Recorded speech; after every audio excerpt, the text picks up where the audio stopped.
mamíferos!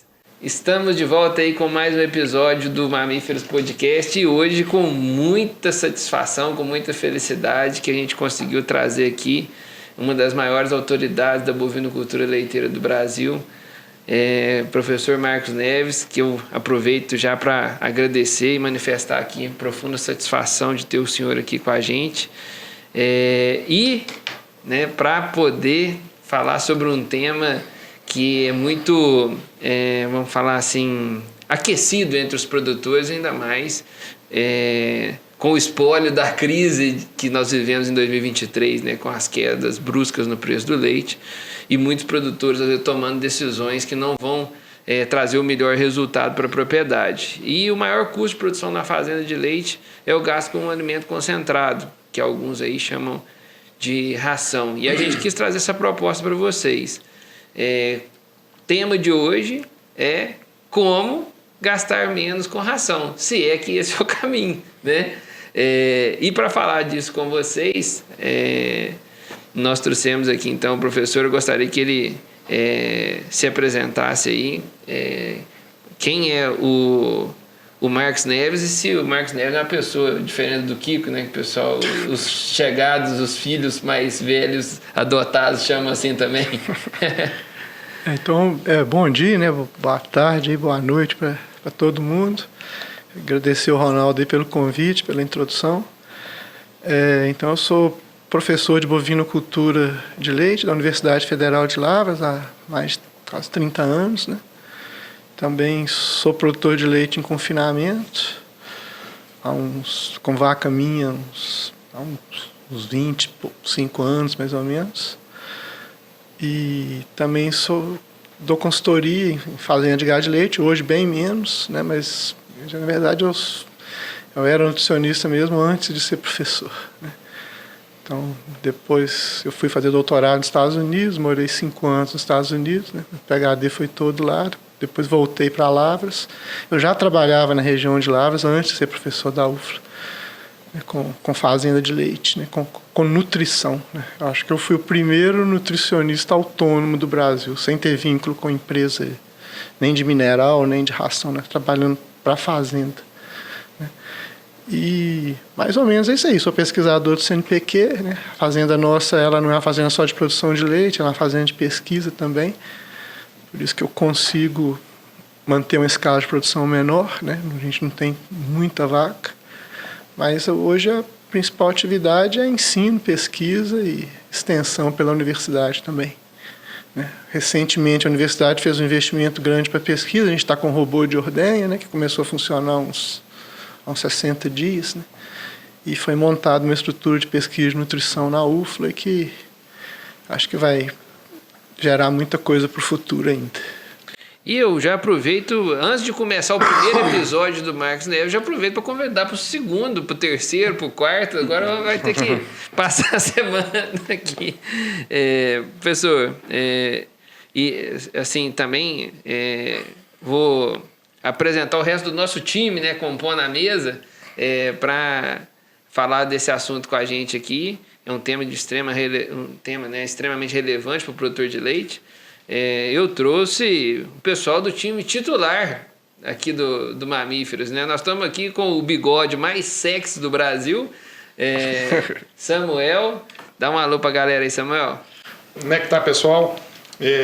Há pouco tempo também nós fizemos um outro episódio falando de ração, e agora nós vamos aprofundar com todos os conhecimentos do mundo, junto com o professor Marcos, que foi meu professor.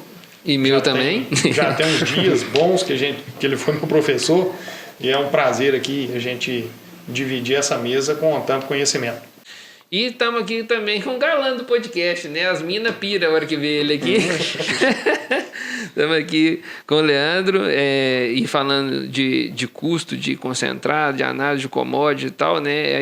A grande experiência, a área de domínio do Leandro. Fiz questão que ele estivesse com a gente aqui hoje. É isso aí, Ronaldo. Eu até pedi desculpa que eu tô com uma sinusite brava.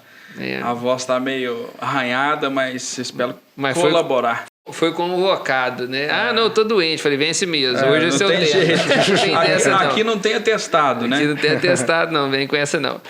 Bom, e aí, pessoal, eu acho que, assim, aproveitar o conhecimento do professor aqui, eu vou entrar direto no assunto, né?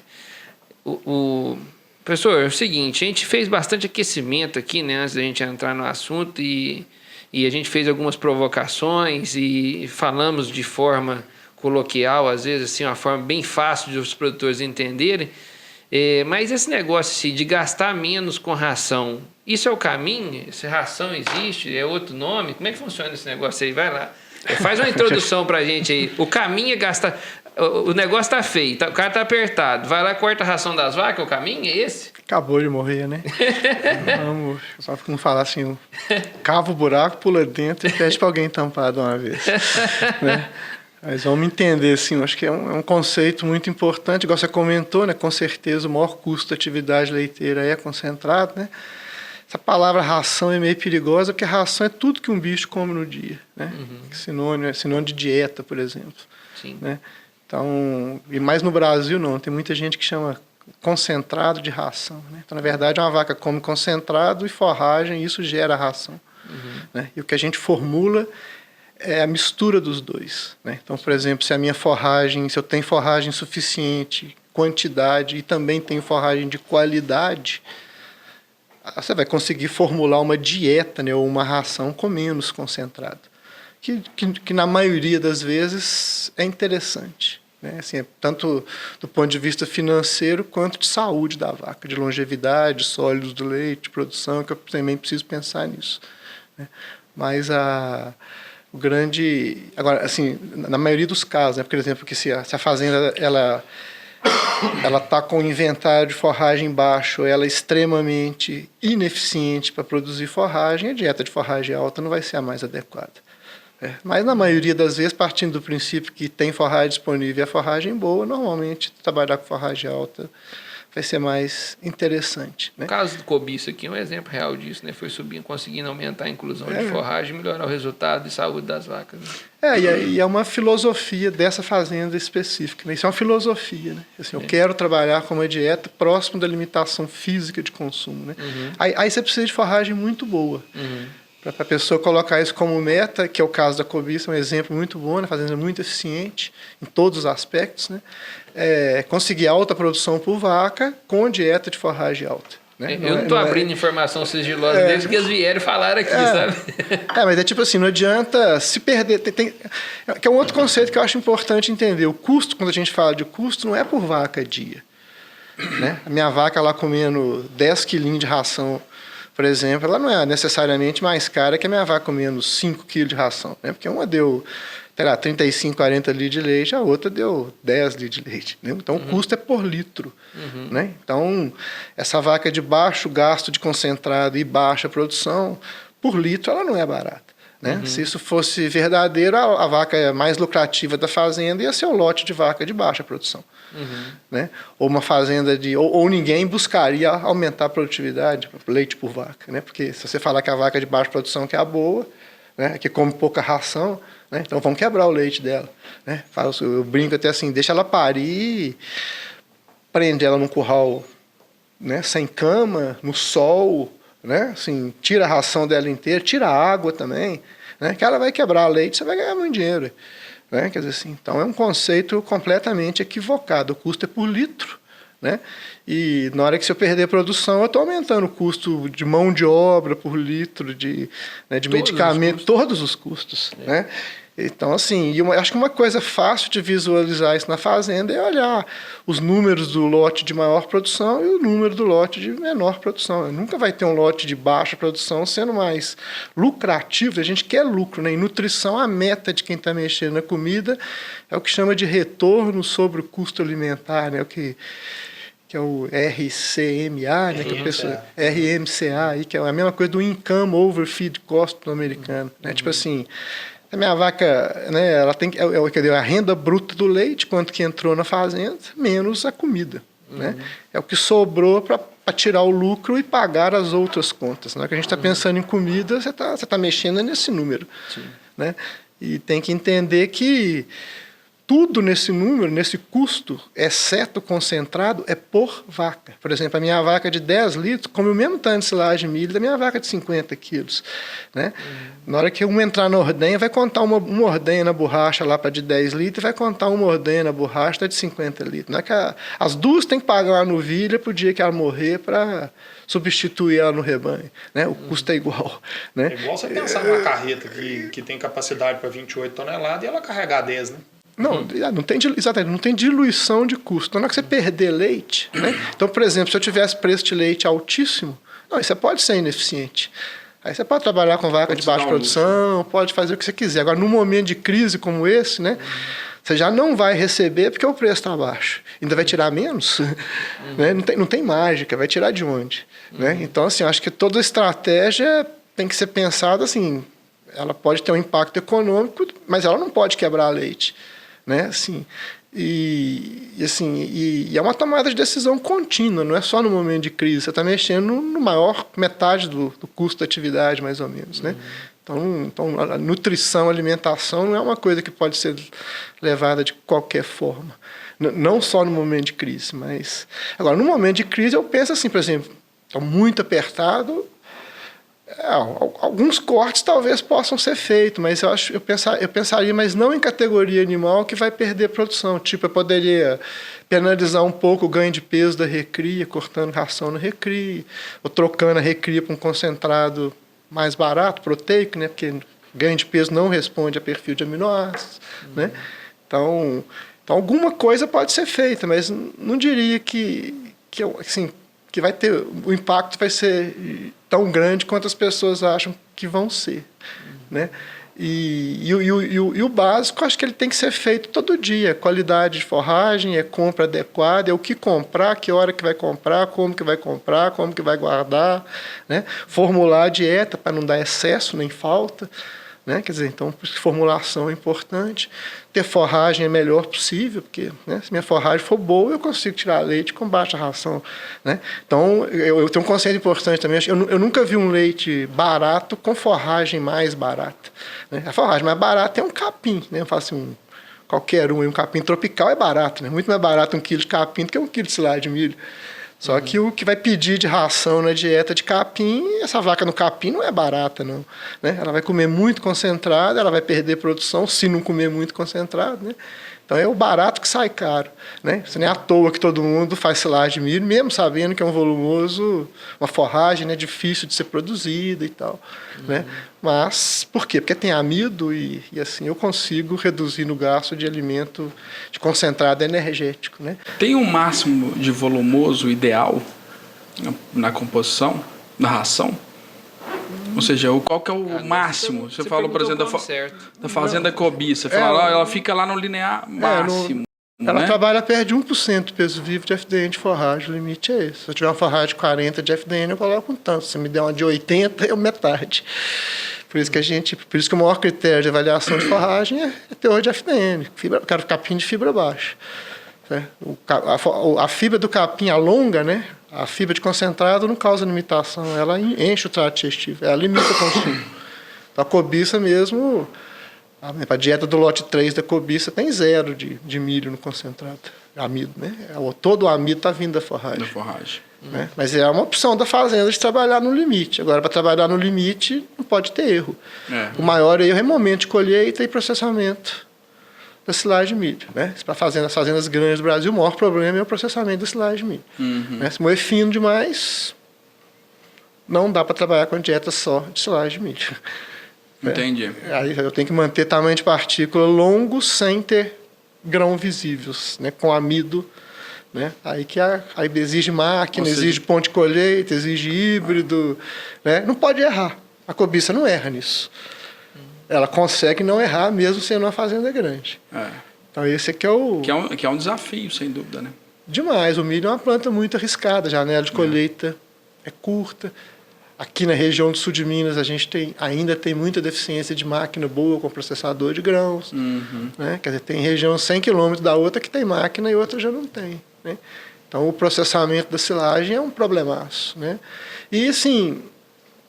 E como o país tem muito pequeno produtor, né, é difícil resolver, porque A colhedeira para ir para o pequeno produtor, né, a automotriz com cracker e tal, é mais difícil do que ela ir para um grande produtor. Sem dúvida. Ele só vai depois colher os do grande tudo, né? Esse é o problema. Ficou para trás, já é. Não, tem um dado interessante. E aí ele perde eficiência e não adianta, né? Tem um dado muito interessante da Nogueira, né, que, por exemplo, a venda de encilhadeiras propelida por trator no Brasil era crescente, ela não cai. Ou seja, tem um monte de pequeno produtor aí no Brasil que está começando a fazer silagem de milho agora.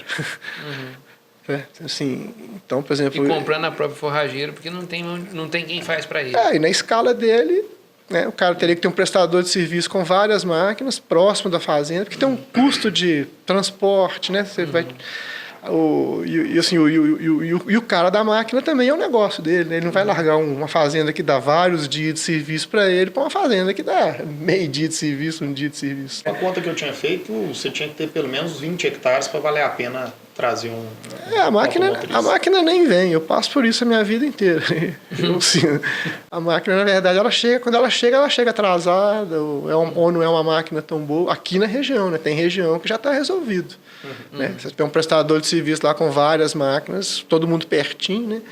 O sul do Brasil tá bem assim, né? Aqui na região, a questão da colheita da silagem de milho para o pequeno produtor ainda tem muito para evoluir. Né? Assim, as fazendas maiores já resolveu. Já resolveu, já melhorou muito, né? Mas assim, para o pequeno ainda os prestadores de serviço para a fazenda pequena aqui é tudo máquina tracionada por trator. Muitas vezes em estado, máquina ruim mesmo. Então, em resumo, pode ser o ideal, fazenda cobiça, né? Mas é muito difícil ser eficiente igual ela com essas condições que nós temos hoje, né? No geral dos produtores, de ser pequeno. Ele tem que entender muito de silagem de milho. Ele vai ter que fazer uma colheita de milho mais precoce, vai ter que colher um milho com matéria seca mais baixa, que é uma mida mais fácil de processar. Ele vai perder leite por hectare por causa disso. Fazer investimento em máquina. Talvez. Ele vai ter que colher com uma máquina. Hoje é uma área total aí que pega 2 linhas, 3, né? Já está bem. Né? A maquininha de uma linha, até que ela está menor, né? Hoje é mais uma área total aí, né?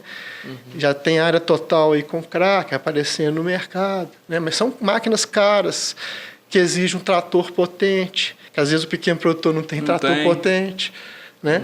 Então são coisas que ainda tem que resolver. Caso o meu intuito seja ter vaca de alta produção, com baixo concentrado e sólidos do leite alto, gordura alta e proteína alta. Né? Que a turma aqui... Aí, se eu começar a falar de leite alto com gordura alta, proteína alta, aí você vai arrebentar um monte de grande produtor no Brasil. Né? Fazendo aí com 35 de média, aí para cima, mais de 30, tem bastante hoje. Né? Ainda mais com o crescimento dos compost aí, mas com sólidos altos é muito pouco. Ainda mais se for com uma forragem só. Né? De uma maneira geral, a gente tenta, assim, eu pelo menos tento ter o gado só na silagem de milho. Aí para ter gado de alta produção, caso da cobiça, né? Só usa uma forragem. Esporadicamente pode ter um pré-secado lá, porque plantou um trigo lá, ou plantou uma aveia e tal, mas não é um trem que tem todo ano e às vezes não... É esporádico. Né? Mas não quero estar comprando feno, comprando pré-secado, né? Porque, e quando você entra com essa segunda forragem, eu queria dar inclusão alta. No comprado você não consegue dar inclusão alta. Né? Então, se, por exemplo, eu queria dar alfafa para minhas vacas, mas não era 1 quilo de matéria seca, eu queria dar 4, 5 quilos de matéria seca. Né? Aí você pode pulverizar a silagem de milho do jeito que você quiser. Aí a alfafa vai lá e resolve tudo. Mas isso aí eu acho que não acho que é meio... Se bem que um dos maiores projetos de leite do Brasil, a Melkstead, é desse jeito. Certo? Aí a gente está falando de cobiça aqui, eu vou falar da Melkstead, então é um sistema à base de alfafa. Né? Assim, que voltando a alfafa no Paraná. Né? O Paraná já teve alfafa, acabou com a alfafa, agora uma fazenda grande está voltando com a alfafa, com certeza, que eu acho que vai ter mais gente, porque um copia do outro, né, e tal. O que eu vejo nessas situações assim, essa questão de volumoso é variável. É bom você fazer mais eficiente, ter um percentual maior, mas assim, no geral é muito difícil. Mas o concentrado não adianta, você vai ter que... Não tem outro jeito. Você vai ter que colocar. A quantidade concentrada vai depender da disponibilidade e qualidade da forragem. Por exemplo, não adianta eu querer uma dieta de forragem alta se eu não tiver forragem. É o básico, né? Assim, quanto que uma vaca come de silagem por dia. Tem gente que não sabe isso, né? É aquela história de chegar no meio do ano, o gado confinado e a capinha acabou, aí vou ter que comprar forragem, né? Ou o cara vai lá e planta silagem de milho, mas uma quantidade minúscula que não consegue nem alimentar uma vaca, né? Eu vou plantar uma silagem de milho para dar 10 quilinhos de silagem de milho para a vaca, não vai resolver nada, né? Criou uma opção complicada, difícil e não resolveu o problema alimentar. Então, a primeira coisa é quantidade mesmo, volume. Fazer a conta básica lá, quanto que uma vaca come por dia, quantos dias que tem no ano, quanto que eu produzo por hectare, eu tenho que plantar tanto, né? Aí, se você tiver forragem disponível, aí você pode cogitar. Tanto que, exemplo da cobiça mesmo, assim, se ela quisesse continuar nessa dieta de forragem alta sem comprar mais terra, não daria. Certo? Assim, isso vai exigir terra. Isso, né, eu vou ter que ter uma área cultivada maior. A fazenda optou por continuar com essa opção e comprou, arrendou mais. Está arrendando terra, está comprando terra, né, porque ela não quer mudar a filosofia de trabalho, que é interessante quando você pensa na vaca. Assim, para a saúde de vaca, para reprodução, para fazer vaca longeva, né, para fazer sólidos. Né? Aí essa dieta de forragem alta ela é saudável mesmo. Agora tem que ser forragem boa. Né? Não adianta eu pegar lá tem que produzir bem, né? Pegar uma palha mal picada e colocar na quantidade alta, não vai dar. Aí tem que trabalhar com forragem baixa e vai aumentar o gasto concentrado. Sim, sem dúvida. Por isso que essa estratégia, vamos baixar a ração. Não é agora, né? Eu acho que assim, ela... Se tivesse espaço para baixar, você já tinha que ter baixado. Há muito tempo. Quando o preço do leite estava com... Né? Assim, e agora é muito mais necessário, porque você está na margem baixa, né? Estou recebendo menos. Né? Se eu estivesse recebendo... Por exemplo, vamos pensar assim, se eu recebesse R$4 no litro de leite... Não, eu acho que eu tirava leite, era com capinha elefante, não era com silagem de milho. Eu com um negócio ruim, fácil de trabalhar e choro ração na vaca. Se eu quiser fazer 50 litros de média com taboa cortado no brejo, eu faço. Só que esse leite não vai ser barato, não. Esse leite vai pedir concentrado demais. Né? Então, assim, você tem que reduzir o gasto concentrado, fazer compra eficiente, né? Comprar bem. Né? Aí isso aí é um outro caminho que, para o pequeno, é mais difícil. Né? Por exemplo... Se eu compro uma carreta de subproduto, por exemplo, você gasta lá no mês, beleza. Agora, por exemplo, para um pequeno produtor ter compra eficiente, ele tem que comprar uma carreta que vai durar, às vezes, 6 meses. Eu tenho que ter uma programação de compra, né? Eu tenho que ter um capital de giro maior. Eu tenho que dar uma paulada de uma vez. Não é aquela... E ainda tem que armazenar, né? Exatamente. Você tem que descarregar caminhão numa área pequena, o armazenamento é mais complicado e você está comprando para muito tempo, se for comprar bem. Né? Aí se tivesse, por exemplo, associação de produtores, se tivesse uma cooperativa, né, ou um laticínio que comprasse uma carreta para eu ir lá tirar só meu gasto do mês sem ter que pagar mais. Né? Isso tudo auxiliaria no momento desse. Né? Eu queria comprar uma carreta de polpa, vai descarregar no barracão e vou lá, eu tiro o meu, o outro fulano tira o outro, dele tira o outro, mas eu tenho que bancar uma carreta só para mim, porque a cooperativa não funciona. Né? Ou o próprio laticínio, ou porque o clube de compra do laticínio também não funciona. O que acontece? Eu comprar sozinho, direto, é mais barato do que eu comprar com os outros. Pelo menos no sul de Minas é. Se eu for comprar com os outros, eu pago mais caro. Quer dizer assim, então, né? Então esse associativismo entre produtores para fazer compra pode existir. Né? Mas ele poderia ser facilitado pelo laticínio. Seria uma prestação de serviço do laticínio que, tipo assim, seria um fator a mais para eu vender meu leite para aquele laticínio, com certeza. Se eu tivesse um bom clube de compras, né? Ô Marcos, por que às vezes fica mais caro? Porque o frete fica mais caro, né? Você tem 3 entregas, a gente trabalha muito com isso. Nós vendemos caroço, polpa, etc. Tem 3 entregas, você fez chegar pro cara do frete e falar, vai ter 3 entregas numa fazenda X, Y e Z. Mas ele já põe custo da mão de obra para mexer com esse negócio lá, igual se fosse uma loja. Ele trabalha com a mesma margem da loja. O que a gente está fazendo na empresa, e é uma coisa que eu sempre falo aqui, a gente já fez outros episódios, se você precisa de 6 meses para gastar com o seu caroço algodão, nós dividimos em 6 prestações. Tudo ajuda. Entendeu? Aí você tem que ter um lugar para armazenar o caroço algodão, uma polpa cítrica, ou o farelo de soja, o farelo de algodão, enfim, todos os subprodutos. Então, esse tipo de coisa, a gente fala muito que a gente quer fazer com que o produtor saiba a hora de comprar. Porque isso é importante demais, né? O caroço algodão, polpa cítrica, todos esses produtos têm sazonalidade. Tem época de baixa e época de alta. Então, às vezes, o produtor, se ele comprar numa época de alta o milho ou o farelo de soja ou o caroço algodão, ele vai ficar mal colocado nos próximos 6 meses. Ele tem que ter assistência técnica para orientar nisso, não é? Que é o principal. Porque o maior custo da ração é o quê? Concentrado, né? Farelo de soja, né? O maior custo da fazenda é farelo de soja, proteína. Sim. Né? Agora, por exemplo, tem ano que o subproduto fibroso não é vantagem. Ano passado mesmo, a dieta mais barata foi com milho. Então, isso aí não... Agora, por exemplo, eu posso entrar no subproduto não por causa de custo, para reduzir mão de obra, para reduzir energia. Né? Por exemplo, eu não quero ficar moendo milho todo dia, eu não quero gastar um homem o dia inteiro no moinho. Por isso que eu faço grão-úmido. Não é tão mais barato, não. Né? Só para diminuir a mão de obra mesmo. Por que eu compro uma polpa cítrica? Não, porque ela está moída já. Eu chego ali, pegou, foi para a vaca... Não tem moagem, não tem armazenamento, não tem rato, não tem carunjo. Então, diminui a mão de obra. Então, às vezes, no mesmo preço, um pouquinho mais caro, às vezes até vai para outra opção. Agora, isso aí é fazer conta. Vai ter que formular e pensar quais são as opções. As opções variam. Tem ano que um é melhor, né? Depende de onde que você mora, né? Porque, por exemplo, eu estou na região que... Aqui na região nossa, por exemplo, normalmente polpa cítrica é o subproduto interessante. Agora, você anda 200 quilômetros para o oeste aqui, já casquinha de soja já começa a ficar mais viável. Né? Então, assim, DDG está aí hoje, né? Tem canola de vez em quando aparece. Né? Então, assim, tem algumas opções, mas assim, o básico é forragem boa e formular. Né? E fazer conta. E correr atrás, assim, não é uma coisa que pode ser feita de forma amadora, porque é um custo muito alto. Né? Eu brinco assim, por exemplo, sabe, o cara tem um gado que não é super sensacional, não, e vai lá e me compra um sêmen de R$150 a dose. Porque ele achou aquele boi bonito, porque ele achou o boi legal. Né? Ele dá muito leite, né? Ele achou assim, né? Eu gostei desse boi aqui, eu vou pagar um absurdo nele e fiquei satisfeito, né? Agora, ele comprou quantas dosinhas de sêmen? 5 doses, 10 doses, ele ficou feliz e não ficou nem mais rico nem mais pobre, não. Aquilo ali é pequeno na história. Agora, você começar com esse mesmo pensamento na compra de concentrado, né? Eu vou comprar isso aqui porque eu achei bonito, que eu acho que minha vaca acha que aquilo gostoso, parará, ele não vai ficar na atividade muito tempo, porque é uma coisa grande no contato. Impacta, né?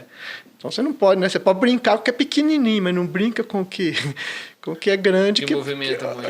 Que vai inviabilizar o negócio. Pode inviabilizar. Quebrar, né? Pode. O concentrado é caro, mas você compartilhar esse episódio no grupo dos seus amigos lá, para levar conhecimento da bovinocultura para eles, não custa nada. É só você pegar, apertar o dedo lá no compartilhar, joga no grupo de WhatsApp da turma, que aqui tem muita informação de qualidade para vocês.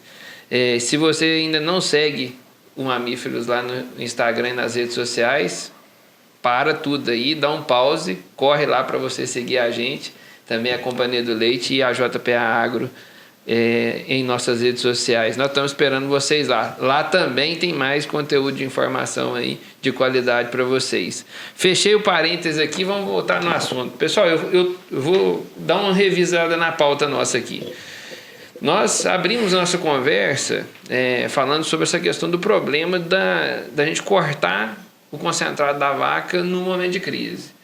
A gente entende o produtor do lado dele lá, que ele está no sentimento do fluxo de caixa. O medo do cara é o seguinte, o problema do cara do hoje é que é o medo de não conseguir pagar as contas. Ele é o problema dele de hoje, é o fluxo de caixa dele não fechar. E eu falei isso aqui no podcast que a gente gravou com o cara lá da Fazenda Sertãozinho, você lembra o nome dele? Não. É um produtor grande aqui também do sul de Minas, da Fazenda Sertãozinho, gravou com a gente aqui, e ele está aí caminhando para 8 mil litros de leite por dia. E eu comentei com ele o seguinte, que eu entendo lá do produtor, do pequeniníssimo produtor que vive trabalha na subsistência. Então, ou seja, a margem que sobra para ele ali é para fazer compra de supermercado. Então, você fala assim, vamos planejar o fluxo de caixa do ano. E o cara entrou num giro, numa forma de produzir e se habituou com o extrativismo. Então, ou seja, ele trata pouco da vaca, ela vai lá no pasto, come um matinho lá no pasto, volta, ele tira o leitinho que ela deu, quando a coisa está melhorando um pouquinho, na época da seca, ele dá uma raçãozinha, para não morrer, E chega na época das vacas, tem pasto, o preço do leite caiu, ele corta a ração das vacas e vive nesse ciclo, né? Qual que é o grande... a gente falou, né, de vários problemas relacionados a isso, né, que na prática pode significar que no final do mês aquela vaca ela deixou menos dinheiro para você do que ela deixaria. Você achou que você ia gastar, que você estaria gastando menos, e a vaca deixou menos dinheiro que ela deixaria mesmo você gastando com a ração. Foi uma ilusão. Eu acho que a mensagem que tentou passar foi essa, né, professor? A gente tem até um estudo feito com fazendas do Triângulo Mineiro que as fazendas mais lucrativas gastaram mais ração. Porque você aumenta leite por vaca, você reduz a idade ao primeiro parto, né? E o maior leite por vaca dilui custo, principalmente hoje, de mão de obra. Então, assim, eu tenho que... mão de obra está pegando. Os trabalhos científicos publicados. Né? Levantamento de quase 200 fazendas. Né? Isso quer dizer que quanto mais, melhor. Não, que tem um nível de equilíbrio também, né? Quanto mais ração, melhor. Não, em média, as fazendas que ganharam mais, gastaram mais ração. Isso puxou leite por vaca, leite por trabalhador, reduziu a idade do primeiro parto, mexeu em indicadores zootécnicos, né? Então, ração, na verdade, você tem que ver a ração igual a mecanização. Na hora que eu faço uma vaca dar mais leite na mesma estrutura, é igual comprar uma máquina.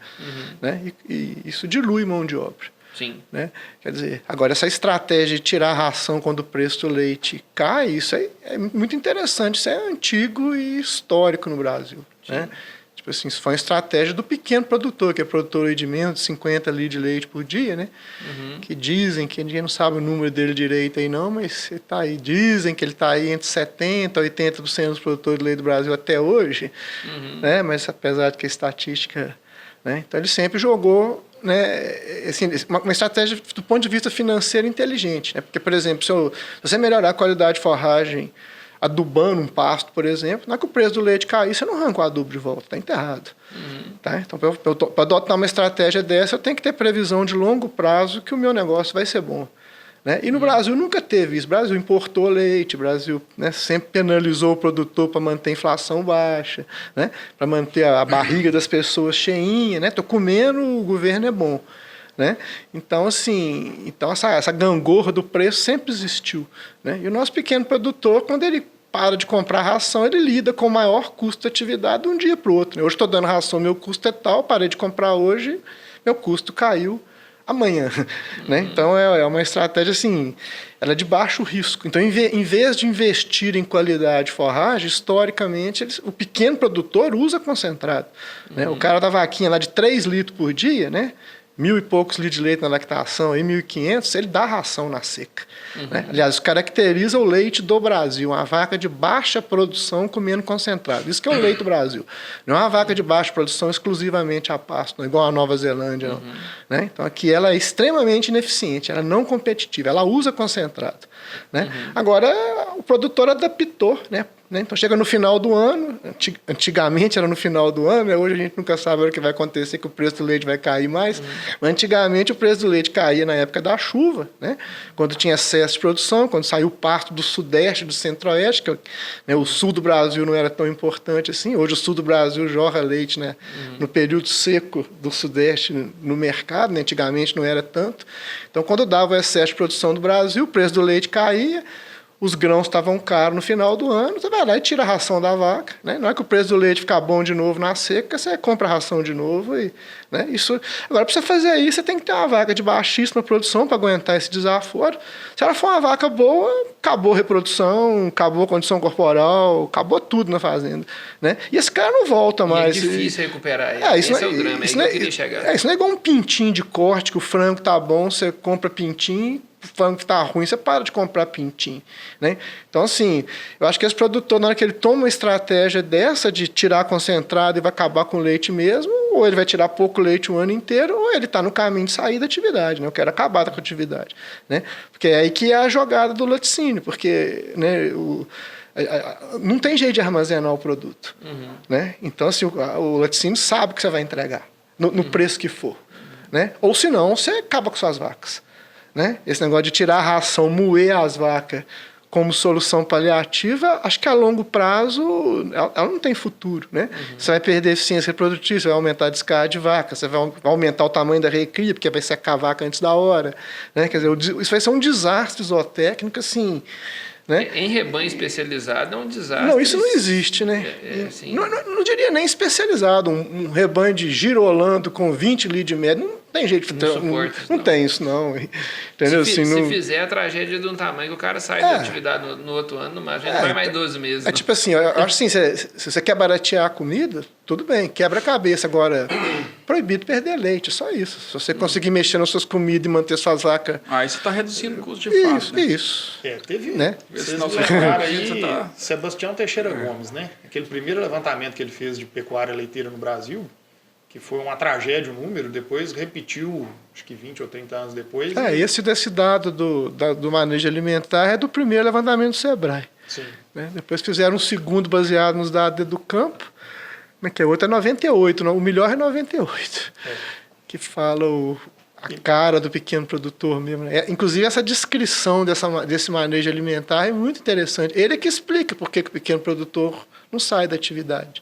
Né? Tipo assim, quer dizer, dar ração na seca, quando o preço do leite está alto, e na época de chuva, quando o preço do leite caía, né? Hoje o mercado é totalmente imprevisível, ele tirava o concentrado. E agora o gado é predominantemente zebu. Né? Aí tem que segurar uma vaca de baixíssimo desempenho, 50% do rebanho não lactante, 50% lactante. Se olhar nos números, leite por hectare, leite por tabulador, é tudo horroroso. Né? Porque, assim, esse produtor, né, que a gente está falando aqui também, que está fazendo essa coisa e que sobrevive, que está aí. Agora, também é isso, né? A vida dele não é boa, não. Né? Não. A questão é assim. A questão é assim. Né? É um padrão de vida assim, que muitas pessoas não vão aceitar. Né? Agora, para muita gente é bom, é subsistência, está trabalhando em casa, não tem que trabalhar fora, não tem que bater ponto, não tem patrão, né? O grau de instrução é baixo, a oportunidade de emprego no país não é alta, né? O custo de oportunidade desse produtor fora da fazenda é baixíssimo, né? Porque o grau de instrução é baixo. Né?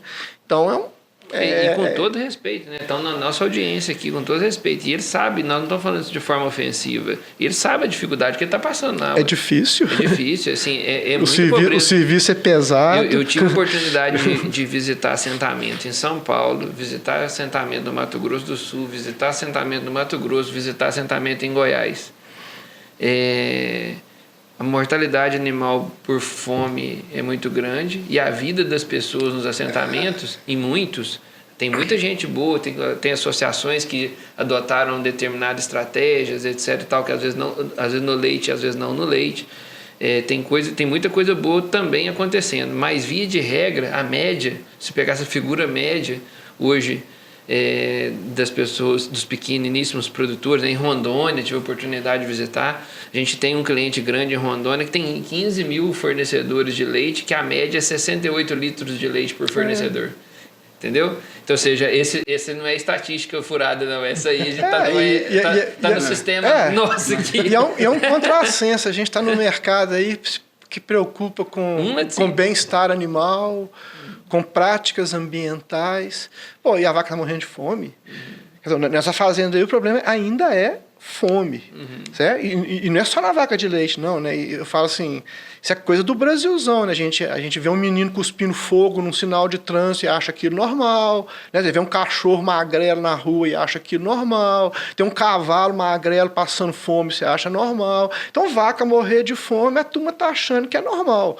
Né? Que é normal um bicho não ter comida. Então, assim, né? Não estou nem falando de formulação de custo de ração, não. Assim, primeiro é sobrevivência mesmo. Né? Não tem. Tipo assim, se eu for pensar em bem-estar animal, não tem nada pior para qualquer bicho, seja humano ou de 4 pernas, do que for, do que não ter comida. Então, não está na parte de baixo.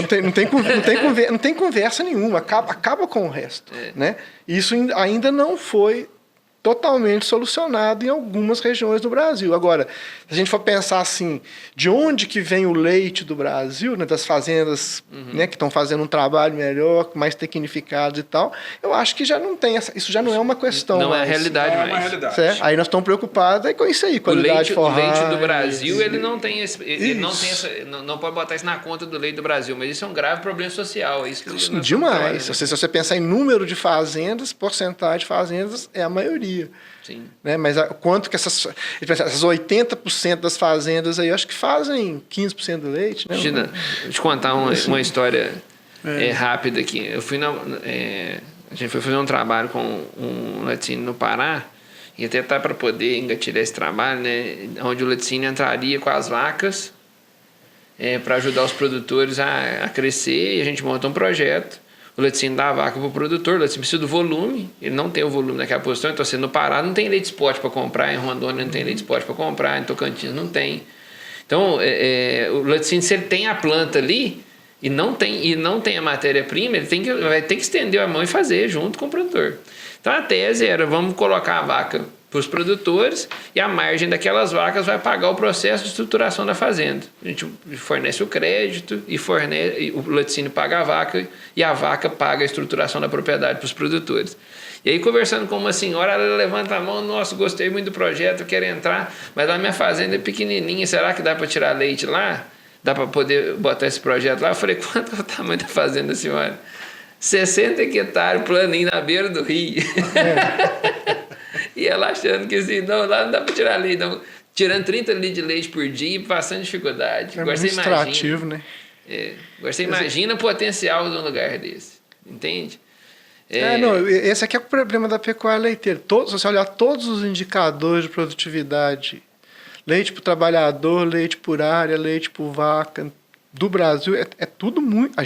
os nossos números ainda são muito ruins. Né? Então, assim, esse negócio do agronegócio super eficiente aí não é bem assim, não. Se você olhar o valor médio no Brasil, né, é por causa da quantidade, pequeno produtor, né, a diferença tipo assim, a variação de sistema de produção. Você vai ter como diz, um túnel de vento aí super tecnificado, com média altíssima, igual a qualquer lugar do mundo, e vai ter isso aí, um produtor que dá ração só nascer, que não dá nas águas, e aí segura uma vaca zebu para aguentar esse rojão. Tirando leite de vaca Nelore mesmo. E terra não é limitante. Assim, por exemplo, nesse estudo que a gente fez, a gente fez um estudo que chama de performance, como é que chama? Key Performance Indicator, indicadores chaves. O que são as coisas mais importantes que você tinha que fazer para ser lucrativo? KPI. É isso aí. Leite por hectare não foi importante. Ou seja, terra não é limitante. Leite por trabalhador foi e leite por vaca foi. Quem tirou mais leite por vaca também tirou mais leite por trabalhador, ganhou mais dinheiro. Agora, leite por unidade diária não entrou na regressão. Ou seja, as fazendas são grandes. É isso aí. Mesmo a fazenda... Assim, mesmo a fazenda grande pode melhorar. Né? Assim, a gente fez um levantamento aqui, aí não num contexto científico, né? A gente fez um negócio mais bruto aqui, que tem uma convergência com o que o senhor está trazendo para nós, que foi o seguinte: a gente fez um levantamento de 4.272 propriedades, 26 laticínios, 4 estados, Paraná, São Paulo, Goiás, Minas. Nesses 26 laticínios e 4.272 produtores, nós identificamos o seguinte: eu fiz a seguinte conta. Se eu coloquei uma conta potencial. Num hectare, eu fiz 2 plantios, estimei 80 toneladas por hectare. Isso dava X de leite numa vaca de 9.000 quilos na lactação. Então eu falei, esse aqui é o meu potencial de produzir leite no hectare. Quantos por cento desse percentual que esses 4.000 produtores conseguiram atingir? Deu 2,7%. Não é baixo demais. Entendeu? Então, assim, 1 hectare, fazendo 80 toneladas por hectare, e a vaca deu 9.000 quilos na lactação. Esse foi meu modelo. Foi assim, onde que eu posso chegar? Eu dotei esse. Tem gente até mais que isso, mas eu dotei isso como minha referência. E aí peguei qual que é o efetivo do cara em relação à área que ele tem? Tabulou a área de todo mundo. O efetivo deu 2,7%. Os caras fazem 2,7% disso que dá para fazer. Que lá na sua casa você faz mais que isso hoje. Porque, por exemplo... assim, e é até interessante, a gente está falando de concentrado, né? Se eu quisesse tirar, por exemplo, o máximo litro de leite por hectare seria numa dieta de forragem baixa, seria com alto concentrado. Então, essa questão assim, o que é o concentrado mais lucrativo ou mais baixa, não existe um consenso, né? Não tem um padrão, né? Não tem. Se você me pagar no preço de leite alto e eu estiver na área restrita, eu quero dieta de forragem baixa. Eu quero dieta, por exemplo, posso entrar com... Eu tenho substitutos para forragem. É só formular. Né? Nós estávamos dando o exemplo da cobiça, é um pensamento, né? A fazenda optou por trabalhar com forragem alta e concentrado mais baixo possível. E deu certo, né? Mas não é um modelo único. Né? Exatamente. Esse sistema exige muita terra. Sim. Se estruturou para isso. Muita eficiência na produção. E é sócia da empresa que colhe o produto. E como a forragem... Ela é dona da máquina. E como a forragem é uma inclusão alta na dieta, ela afeta demais no desempenho animal. A vaca vai ser super sensível à qualidade de forragem. Não é a realidade dos produtores, né? Tem máquina, tem terra. Então... Eu queria caminhar com vocês mais um pouquinho aqui. A gente falou bastante do problema, assim, por que o produtor não fazer essa estratégia do corte? Acho que a mensagem ficou clara. Quando você corta a ração, você tem uma queda expressiva na produção, né? Você cortou concentrado. Aumentou o custo. E na prática, o que acontece? Você para de diluir todas aquelas despesas que são... entenda, às vezes o economista vai entender de outra forma, mas se você tem 2, 3 funcionários, aquele cara ali, eles não vão mandar um embora porque eu cortei ração, eles vão continuar lá, o salário dele vai ser o mesmo, eu vou diluir menos o salário daqueles caras porque eu vou ter menos leite. Você só mexeu no item, ração. O meu tanque de expansão é o mesmo, a energia elétrica vai estar muito próxima da mesma. Recria. E a recria está ali a mesma e tal. Então, ou seja... quais os caminhos, né? Isso na prática, o cara aumentou o custo dele, reduziu significativamente a renda, né? Ele aumentou o custo por litro de leite, reduziu significativamente a renda ali, trazendo e com sequelas graves para o futuro, né? Se ele tiver uma vaca mestiçona que já não está produzindo muito mesmo, vai mudar pouca coisa. A quebra de 5 para 4,5, vai quebrar de 5 para 3. Na hora que a vaca dele recuperar, o leite é caiu de preço de novo. Verdade é essa. Agora, porque o bicho é de ciclo longo. Eu não vou recuperar uma reprodução amanhã.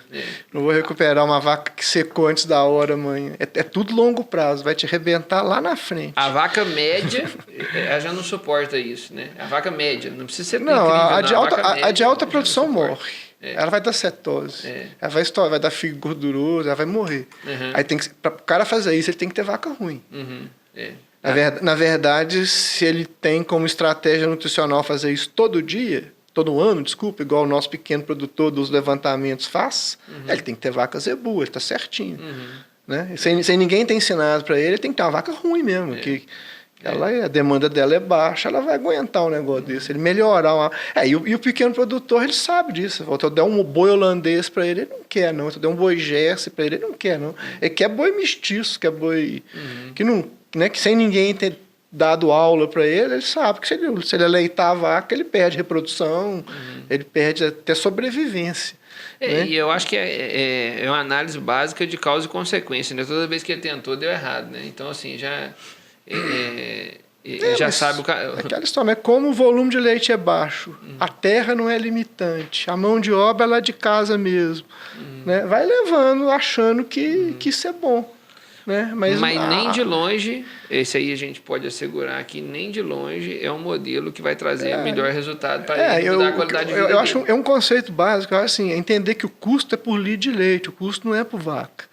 Quando a pessoa está fazendo um negócio desse, ele tem assim, a minha vaca come pouco, ela ficou baratinha, mas em compensação não deu nada. É o que gasta nada e não dá nada, você está morto do mesmo jeito. Né? Então isso né, o objetivo não é fazer custo baixo, é lucro alto. Eu quero lucro alto. Né? O lucro alto, o custo é um pedaço da história. Essa né? parte do lucro alto é tão forte, hein? Essa pode postar. É interessante demais, Marcos, porque na hora que a gente fala de custo por litro, essa vaca de pouco leite, o custo por litro é muito baixo também. Você pensar só em comida, né? Se soltar no pasto lá... Né? Não, o custo operacional ali dele, né? Porque ele não tem funcionário, a mão de obra é dele, então o salário não entra na conta, Faz de conta que é só aquilo, o concentrado.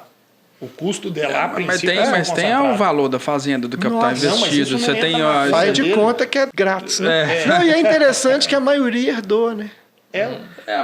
Esse cara não foi um empresário que foi lá e comprou terra para virar produtor de leite.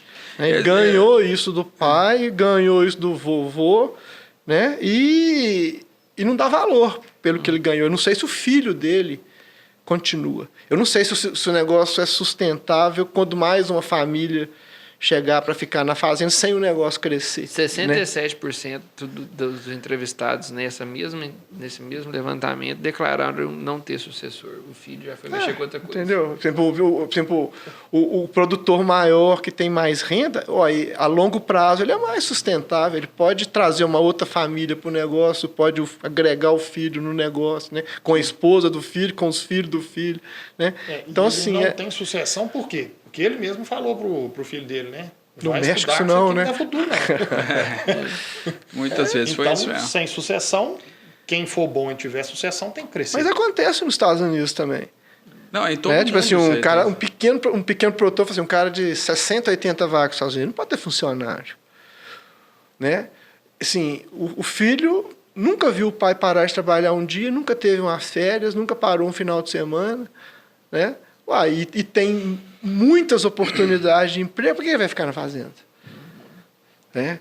Quer dizer, então, assim, agora o agravante do Brasil é que a gente é um país pobre e que não tem tanta oportunidade de emprego e o grau de educação formal desse produtor é 4º ano primário.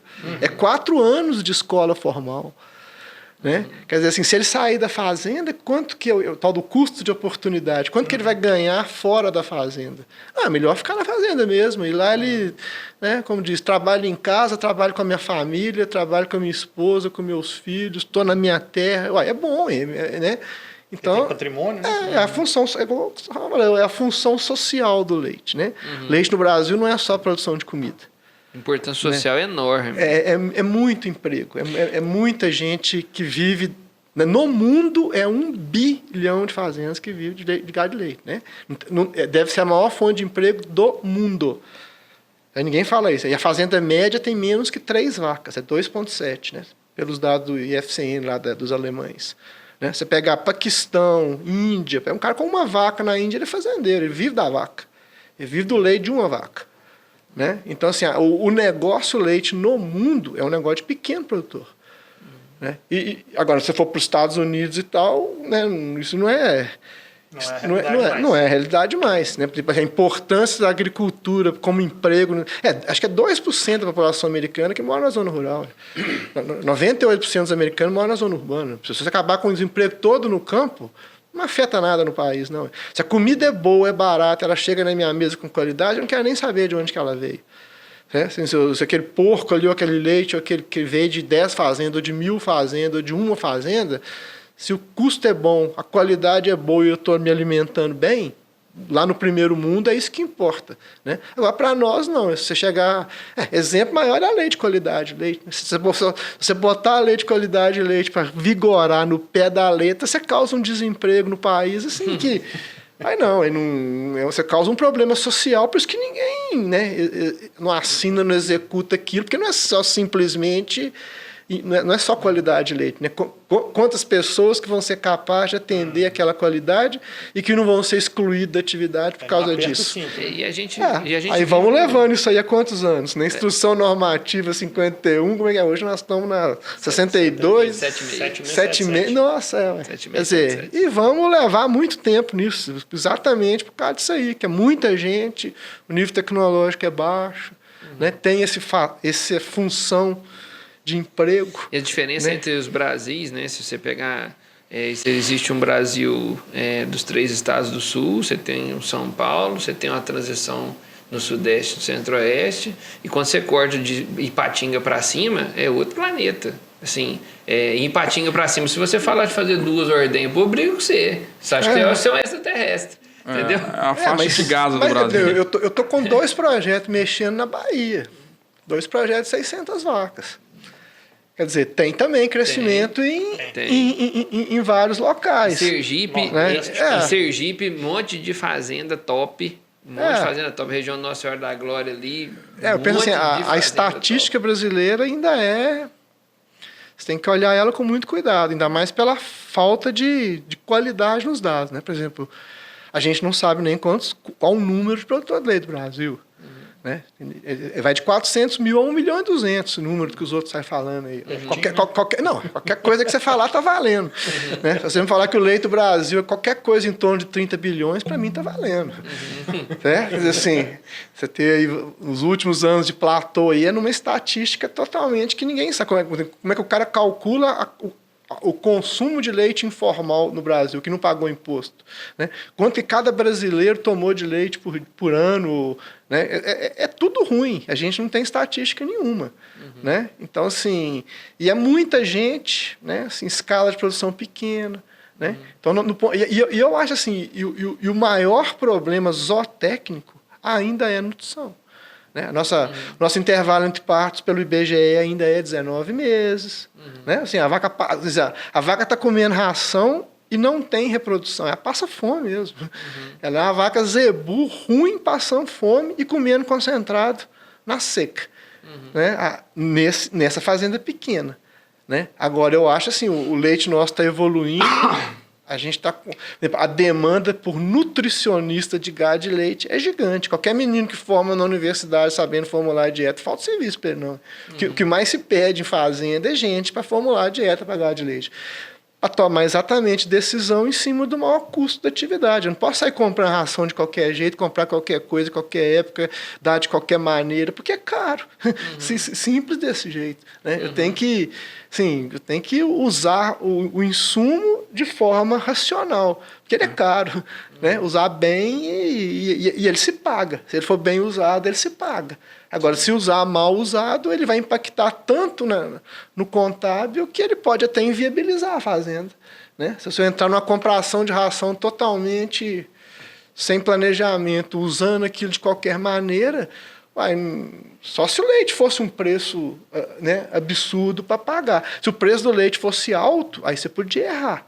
No preço baixo... Aí dá margem para errar, né? Pode... Né? Se você, aí dá margem para errar. Se você me pagar R$4 um litro de leite, em vez de eu produzir forragem, eu compro ração e descanso. O que eu vejo nos mercados, até na parte agrícola, é que a margem para errar ela está baixa. Nós não podemos nos dar o luxo de errar. Não, está muito apertado. Está muito apertado. Assim. Diminuir concentrado não significa aumento de lucro. Né? Não necessariamente. Pode ser que sim, pode ser, mas... Eu acho que é mais pensar em outra opção. Agora, eu penso assim, a estratégia que você está usando nesse momento de crise, eu acho que você devia estar usando ela o ano inteiro. Assim, você sempre tem que estar preocupado com o alimento, porque é isso aí, é 50% do custo. Eu queria entrar num exemplo prático aqui e que foi desenvolvido aqui na UFLA, que eu acho que a gente tem utilizado e que ele desarticula a compra do concentrado de fora, né? Que é a tese do reidratado, que foi desenvolvida aqui pelo professor Marcos e implantado no Brasil, né? Partindo daqui da UFLA. E aí, professor, eu gostaria que você falasse um pouco como é que foi concebida, explicasse o que é e como é que foi concebida a ideia, né? Porque de onde que veio a ideia de trabalhar o milho reidratado e já na sequência mostrando para o produtor qual que é o impacto dele na fazenda na redução do gasto com concentrado, né? Que oportunidade que ele traz aí para a pessoa reduzir o gasto com concentrado. Pensando no pequeno produtor e não na figura do grande, né? Porque o grande ele já faz as compras estratégicas, etc. Ele já tem várias medidas de redução de custo, mas na figura do pequeno, o que ele pode levar para um pequeno produtor lá? De redução de gasto com concentrado. O que ele leva para fazer? Então, acho que o reidratado é duas coisas, basicamente. Assim, uma que é uma forma barata de guardar milho na fazenda. Certo? E outra que eu vou aumentar a digestibilidade do amido, né? Por ensilagem. Então, dentro do silo, vai ter quebra de prolamina por fermentação. E isso o amido vai ficar mais digestível. Ou seja, teoricamente, eu vou tirar o mesmo leite com menos concentrado. né? Quer dizer, apesar de que se colocar demais também vai aumentar a chance de acidose ruminal também, né? Então, como o milho brasileiro é de baixa digestibilidade, porque a gente planta milho duro, né? A origem de tudo foi essa, né? Eu trabalho com amido há muitos anos, né? Então, é um jeito de melhorar a digestibilidade do amido na fazenda, né? Por exemplo, eu poderia melhorar a digestibilidade de amido, por exemplo, fazendo milho floculado, fazendo milho extrusado, né? O processamento térmico industrial. Isso é caro, né? Gado de corte compra floculador, mas fazenda de leite não compra, né? Então, assim, a reidratação em silagem é uma forma de melhorar a digestibilidade do amido. Resolve um problema nacional de baixa digestibilidade do nosso amido e que não vai mudar, né?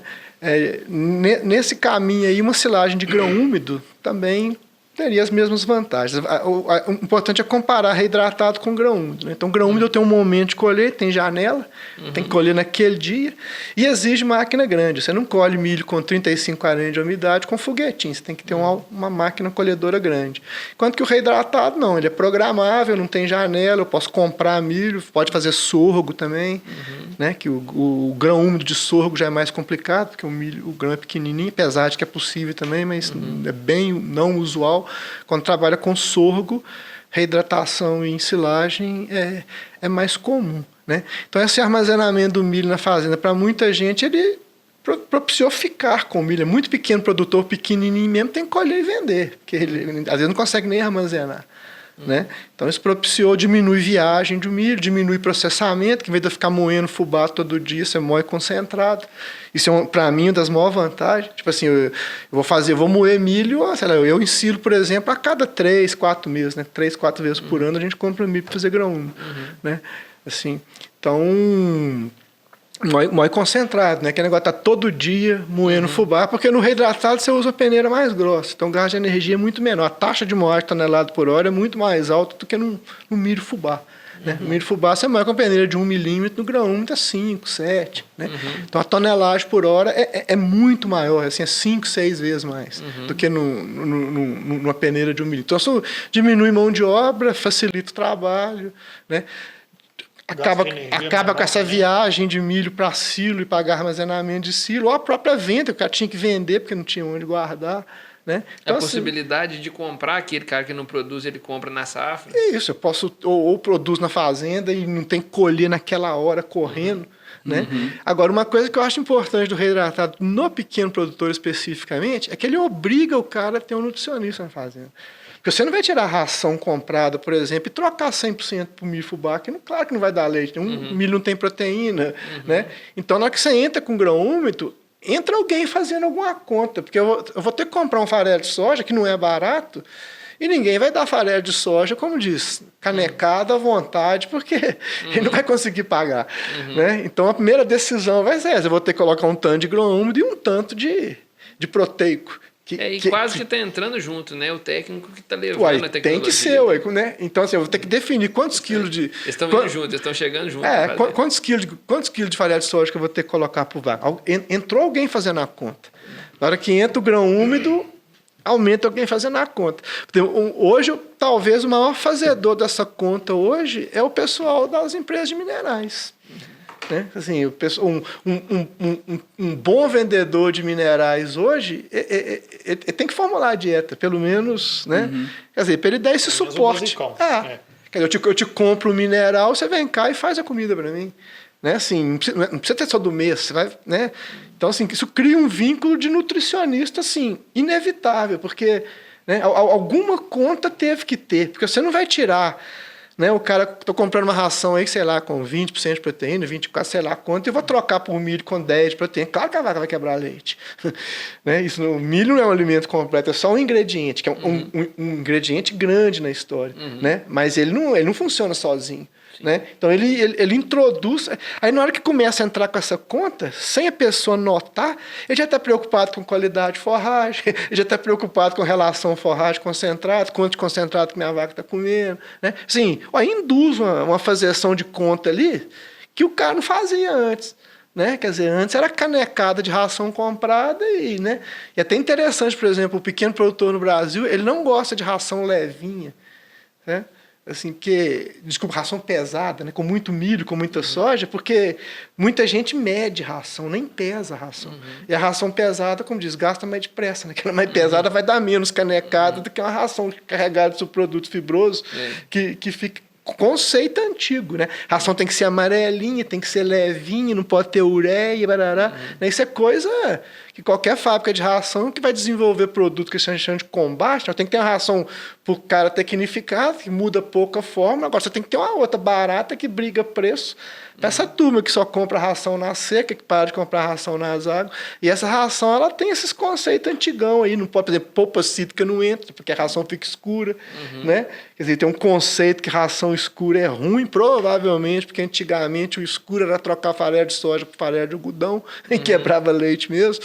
Né? O cara vê um trem escuro, não presta. Veja um grãozinho de ureia que poderia usar. Polpa cítrica é ótimo alimento para esse pequeno produtor, mas a fábrica de ração, só se o cara tiver um pelletizador. Se tiver um pelletizador no pellet, você esconde ingrediente. Agora, em ração farelada, que não tem jeito, não. Que você pega aquilo ali. Então, tem uns conceitos que de qualidade que não tem nada a ver com qualidade. Né? Mas que nesse mercado aí, nesse tipo de concentrado, ele é pesado até hoje. Né? Aí, na hora que você entra com o reidratado, você tirou a pessoa disso aí tudo, assim,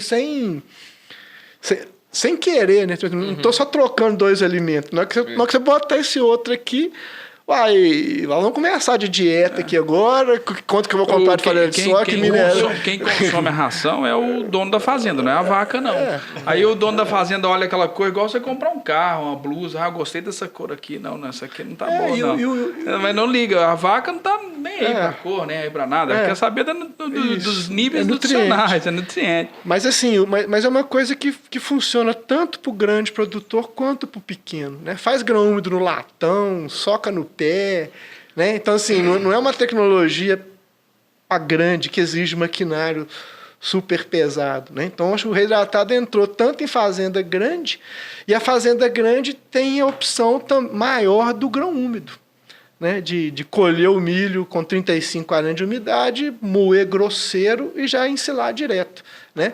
Que isso tudo, se isso for feito com milho produzido na fazenda, isso tem alto impacto para mexer nas contas.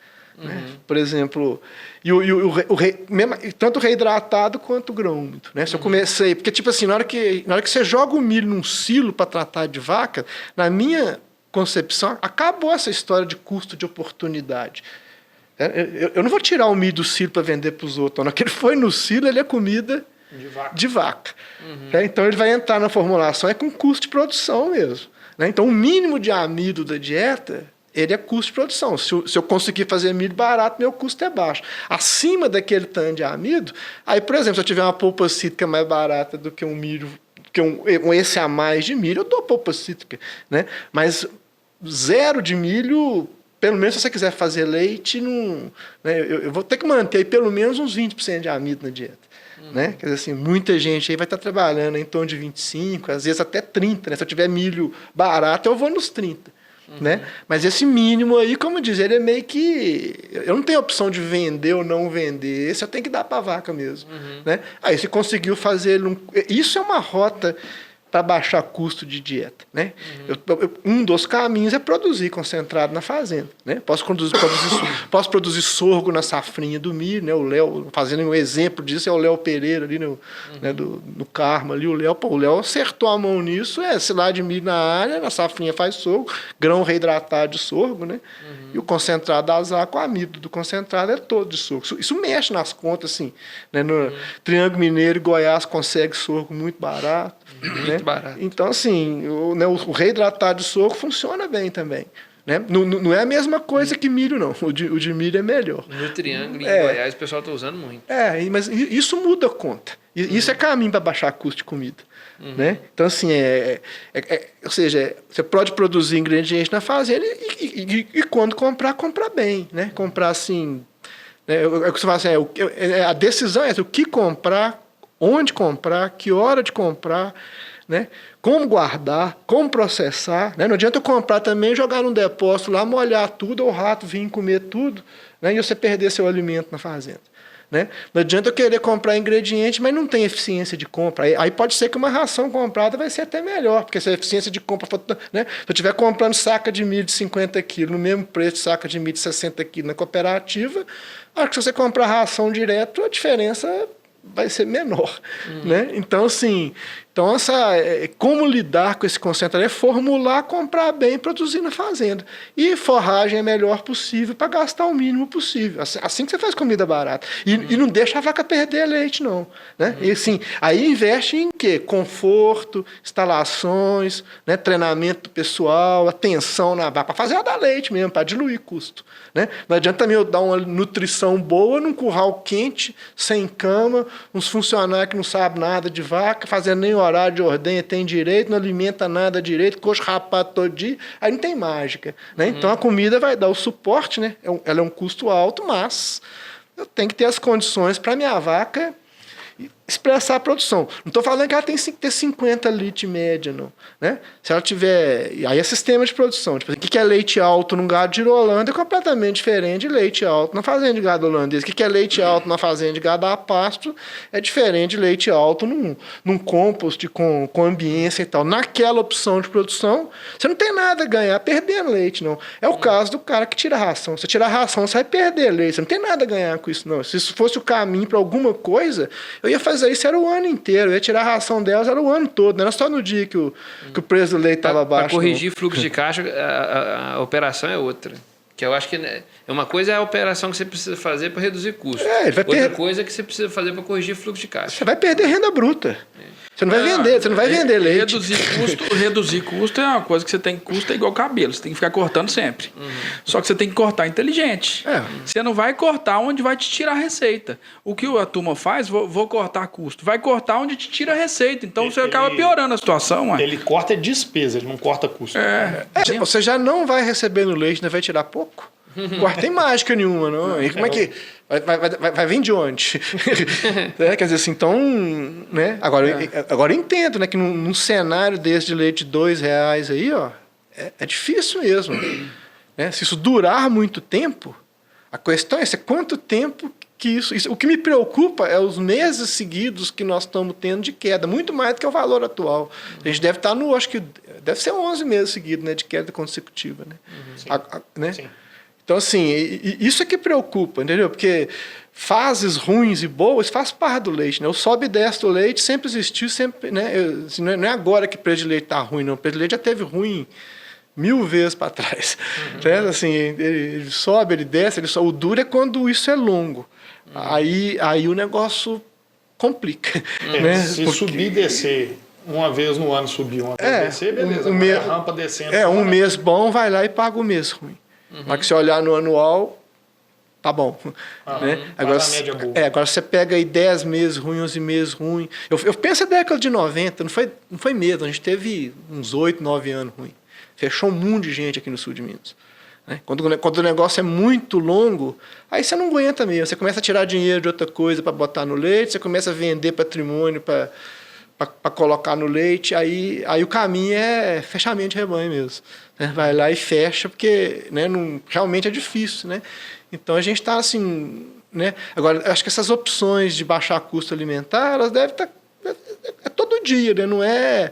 Porque assim, na hora que entrar um momento de crise, não vai ter nada milagroso que vai te resolver a coisa de imediato.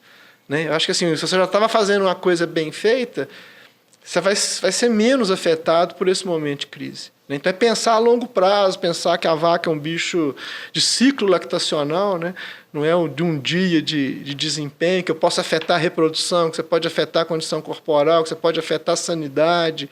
Né? Quer dizer, assim, trabalhar a longo prazo. Né? E conceitos básicos, que é isso aí. Ó. A gente quer reduzir custo concentrado mesmo, mas assim, como é que você reduz custo concentrado? Não é tirando concentrado. Né? Apesar de que se você tiver forragem boa, aí você pode tirar concentrado. Mas eu vou tirar o ano todo, não é só agora, não. Na crise, exato. Bom, mas, pessoal, você juntou um monte de fanático para falar de vaca aqui e já passou 1h14 de gravação, fora o que a gente estava falando antes. Já foi 1 hora antes também. Já temos 2 horas que nós estamos aqui, quase esfaqueando uns aos outros aqui. E eu queria... convidar vocês aí para a gente poder caminhar para os encerramentos, né?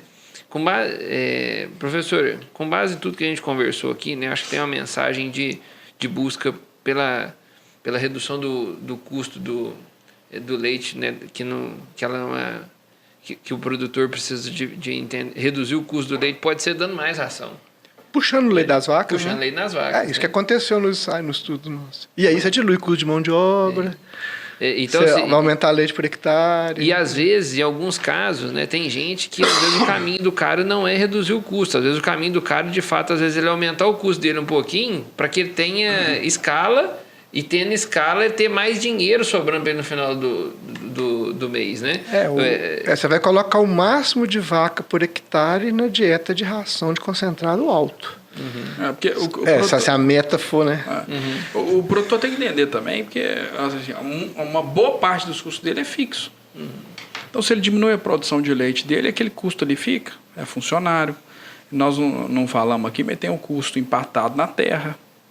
Tem um custo empatado com mão de obra, né? Eletricidade, coxa, etc., posição de vaca. Então, assim, a maior parte dos custos dele está ali, fixo. Não vai mexer. Tudo. Entendeu? Então, o cara vai cortar custo, ele vai cortar custo no concentrado. E eu acho que é importante entender também o seguinte, que com exceção do concentrado, que é o único que não é assim, vários custos variáveis, eles são fixos por vaca. Não é no conceito de custo fixo e variável. Por exemplo, o gasto de silagem de milho na fazenda, isso não é um custo fixo. Se você tiver mais vaca, você vai gastar mais silagem. Se você tiver menos vaca, você vai gastar menos silagem. Mas o tanto de silagem por vaca é independente da produção. A dose de sêmen, um emprenhou uma de 10 litros, um emprenhou de 50 litros, é uma dose de sêmen. A borracha da ordenha, o tempo do trabalhador para limpar o curral, sabe, deu 10 litros, deu 50 litros, eu vou... DIP, 4 peitos igual. Isso. Ele é um custo variável, mas ele é um variável... O único custo variável que não é fixo por vaca é concentrado. A vaca que tem mais leite, eu dou mais ração para ela. A vaca que tiver pouco leite, eu dou menos ração para ela. Mas os outros componentes da dieta, de tudo que ela faz na fazenda, olha, não mudou nada, não. Se ela der muito leite ou pouco leite... A manutenção da vaca é a mesma. Exatamente. Exatamente. Agora, ele é um custo variável, né? Sim. Porque ele é um variável que é fixo por animal. Entendeu? Assim, então, por isso que eu quero fazer a vaca de muito leite. Assim, eu prefiro tirar 40 litros com a vaca de 40, com 4 de 10. Vou tratar de 4 corpos em vez de tratar de um corpo só. É 4 balai de silagem em vez de um balai de silagem. É 4 ordenhas em vez de um ordenha, para tirar o mesmo tanto de leite. A única coisa que mudou foi a ração. Assim, claro que a vaca de 40 quilos comeu mais ração que a vaca. Né? E se a gente for pensar aí... agora vamos falar de impacto ambiental, que é a conversa... Né, que está surgindo. Aí essa 4 de 10 para fazer os 40, aí ela está fora do mundo. Ela dá mais metano, ela dá mais óxido nitroso, ela polui muito mais do que a outra. A médio e longo prazo, a conversa é essa. Todo mundo vai ter que fazer alguma coisinha, querendo ou não querendo. Assim, então, assim, ela perde a eficiência biológica, ela aumenta o impacto ambiental. Né? Aumentar a produtividade passa por melhoramento genético e tecnificação. Para conforto, ambiência, entender da atividade, entender do bicho. Né? Eu acho que o nosso produtor ele entende muito pouco do bicho. Ele não sabe mexer com vaca direito, não. Ele devia conhecer os gringos lá fora para ver como é que os gringos são muito mais conhecedor do negócio deles do que nosso produtor. Nosso produtor erra coisas assim que não era para estar errando mais. Né? Tipo assim, tem produtor aí que não consegue nem tratar uma mastite direito até hoje, nem sabe o que é mastite direito. Né? Questões assim, tem coisa muito básica ainda para melhorar. E mesmo no tecnificado, poxa, a gente não tem tantos anos de tecnificação igual o resto do mundo tem, de uso de máquina, né, de vaca de alta produção. Então a gente tem muito para evoluir mesmo. Quer dizer, e tanto que os indicadores de produtividade do Brasil são todos baixos, não é eu que estou falando, isso é um número que está sendo medido. Né? Na hora que você vê aí, leite por vaca ano, né? Nosso leite por vaca ano é igual da Índia, pô, assim, né? É muito baixo, médio. Né? Por isso que é o perigo de falar do médio no Brasil. Né? Estou falando que tem produtor no Brasil que é tão bom ou melhor do que qualquer produtor em qualquer lugar do mundo. Certo? Mas, em média, nossos números ainda precisa melhorar. Nosso custo de concentrado é altíssimo, né? Você tem uma vaca aí de 1.500 litros de leite por ano comendo ração, não tem, essa conta dessa vaca não é boa, não. Ué. E ela come ração. Né? Não existe ninguém, pelo menos nos levantamentos, que tira leite no Brasil exclusivamente a pasto 12 meses do ano. Né? Ele pode tirar leite a pasto na época de chuva, quando o preço do leite caiu, e aquele pastinho lá, sem manejo nenhum, deu aquela brota lá, e ele tem uma vaca muito ruim, que aguenta andar no sol e buscar aquela comida lá. Né? Se ele melhorar a vaca dele um pouquinho, isso aí já não existe mais. Né? Então, assim, é um cenário que a gente ainda tem... Não, isso aí, como eu disse, tem muito serviço ainda, tem muita coisa para melhorar. Faz parte do processo. Né? A gente tem coisa para melhorar. Né? Assim, aliás, esse é o maior potencial do Brasil. Né? Quando um gringo olha assim, pô, o Brasil é o terceiro maior produtor de leite, com essa vaquinha e com esse intervalo entre partes. Tem a cabeça do cara lá. No dia que esses caras acertar... não. Já matar nós afogados. Você vai ter que jogar leite fora, não vai ter nem consumidor. Se você não der uma limpada no mercado, se você aumentar a produção do leite do Brasil, quem que vai beber esse leite? Não, tem que exportar. Não, aí que é os caminhos para a indústria, né? Se exporta, ou se aumenta o poder aquisitivo, se o cara consome mais, tá tudo na bolada. Agora, sim, né? O grande potencial do Brasil é o potencial de aumentar a produtividade. Como é que eu vou aumentar a eficiência zootécnica das vacas dos americanos? Não é fácil, não. Já está dando 12 mil litros de leite por ano. O cara já tem os números deles são todos altos. Né? Agora, com os nossos, os números aqui, o médio, é tudo ruim. Né? Ou seja, eu tenho potencial para aumentar. Né? E, às vezes, com tecnologia simples. Né? Coisa assim, tá faltando suplementação de seca. Né? Não está lá para cima, não está morrendo vaca lá de... Não estou falando de... tamanho de partícula, de aminoácido, de ácido graxo. Não, estou falando assim, quantidade mesmo. Está faltando quilo de capim para a coitadinha virar o ano. Né? Vou te dar um número aqui. Nós fizemos um trabalho no laticínio, 13 produtores, cada um recebeu 1 hectare de capiaçu. Era uma doação desse projeto do PIS e COFINS lá. Cada um recebeu a muda de hectare, formou 1 hectare de capiaçu. A média de produção dos caras era de 80 litros de leite, hoje a média deles é 300. Entendeu? Só no capim, né? No capim. Só que não tinha comida, passou a ter. Entendeu? Com certeza. Você vê, não estamos falando de formulação, não estou falando de grão 1, não estou falando de nada, não. É o beabá mesmo, assim, aquela coisa, o cara não tem noção do tanto que uma vaca come por dia, simples desse jeito. Ele está achando que ele tá, né? Eu falo assim, isso não é um cachorrinho que você vai ali na loja do pet ali, compra um saquinho de ração e está resolvendo o problema. Você vai ter que produzir forragem na fazenda em quantidade e qualidade. Né? E a dieta do bicho não é só forragem. Vou ter que entrar com concentrado também. Aí, que concentrado que vai entrar? Né? Ou seja, não, se você está usando concentrado, vai ter que ter um cálculo. É igual jogar adubo. Se eu vou jogar adubo na minha terra, eu preciso de uma análise de solo, uma recomendação. Eu não vou sair numa terra jogando adubo de qualquer jeito, não, que vai ficar caro. Mesma coisa com ração. Eu não vou dar ração assim da minha cabeça de qualquer jeito, porque o negócio é caro. Vou dar um exemplo bobo. Professor, veja só, 330 litros de leite por dia, vezes 30 dias, 10 mil litros de leite no mês, vezes R$2, 20 mil reais, vezes 12 meses, 240 mil de movimento no ano de um produtor pequeno. Se o cara desse, ele errar na produção de volumoso, ele errar no concentrado, ele tá num cenário de errar ali. Acabou o negócio dele. 50 mil. Acabou o negócio dele. Assim, ele faz dentro desse orçamento de 240 mil reais aí, dá para fazer com 120, dá para fazer com 100 e pode se errar e fazer com 180. Entendeu? Nós estamos falando 240 mil de orçamento, dá para poder ir. Exatamente, nós estamos falando aqui de gasto de ração, de gasto concentrado, mas o básico é planejamento forrageiro. Se eu não tiver... Tipo assim, se eu não tenho planejamento forrageiro, você vai ter que gastar muito concentrado, não tem mágica. Senão não a vaca morre. Ou ela não dá leite. Ou senão ela não dá leite. Deixa eu dar uma resumida grosseira aqui, então, no que a gente discutiu.